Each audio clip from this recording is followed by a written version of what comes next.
ঢাকা বিশ্ববিদ্যালয় এলাকা, সেখান থেকে যুক্ত হচ্ছেন নাজমুস সাকিব। সাকিব, আজ নববর্ষ ঘিরে কি ধরনের আয়োজন রয়েছে ঢাকা বিশ্ববিদ্যালয়ে জানাবেন?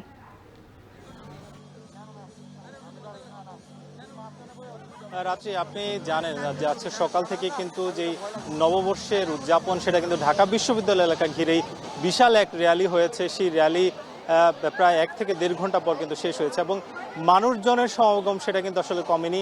সকাল থেকে তারা এসেছেন, ঢাকা বিশ্ববিদ্যালয়ের চত্বরগুলো ঘুরেছেন এবং ঠিক পাশে অর্থাৎ সোহরাওয়ার্দী উদ্যানে মেলা বসেছে এক প্রকার।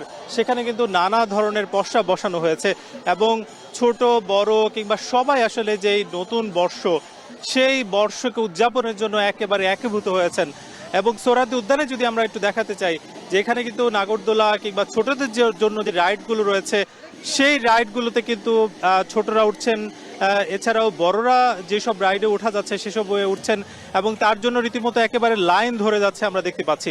এবং আশপাশে বেশ অনেকগুলো স্টল বসেছে, সেই স্টলগুলোতে নানা ধরনের সামগ্রী পাওয়া যাচ্ছে কিংবা খাবার পাওয়া যাচ্ছে, সেগুলো কিন্তু মানুষজন ঘুরে ঘুরে দেখছেন। একবারে সাজ সাজ রব কিন্তু শুরু হয়েছে। আপনি জানেন যে গতকালকে কিন্তু চৈত্র সংক্রান্তি উদযাপন হয়েছে এখানে এবং এখানে কিন্তু গতকাল থেকে একটা সাজ সাজ রব ছিল এবং গতকালেই আমরা কিন্তু দেখেছি যে মানুষজনের একটা ভিড়।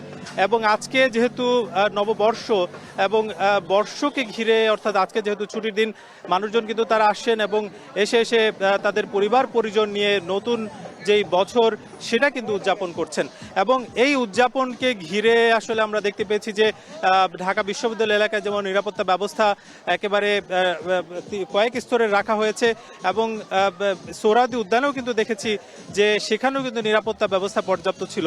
এবং এখানের যেই মুক্ত মঞ্চটি রয়েছে সেই মুক্ত মঞ্চে কিন্তু আয়োজন রয়েছে বাউল গান সহ নানা ধরনের যেই সঙ্গীত তার আয়োজন এবং সেটা সকাল থেকে শুরু হয়েছে, কয়েকবারই চলেছে এবং আজকে বিকেল নাগাদ এই যে মুক্ত মঞ্চ সেখানেও আরো বেশ কয়েকটি ব্যান্ড অংশগ্রহণ করার কথা এবং পাশে আরেকটি স্টেজ করা হয়েছে যেখানেও কনসার্টের মতো কিন্তু হচ্ছে। সব মিলিয়ে বলা যায় যে ঢাকা বিশ্ববিদ্যালয় এলাকা কিংবা সোহরাওয়ার্দী উদ্যান সব আসলে এই যে নতুন বর্ষের উদযাপন সেটা কিন্তু এক প্রকার সাজ সাজ রব তৈরি হয়েছে।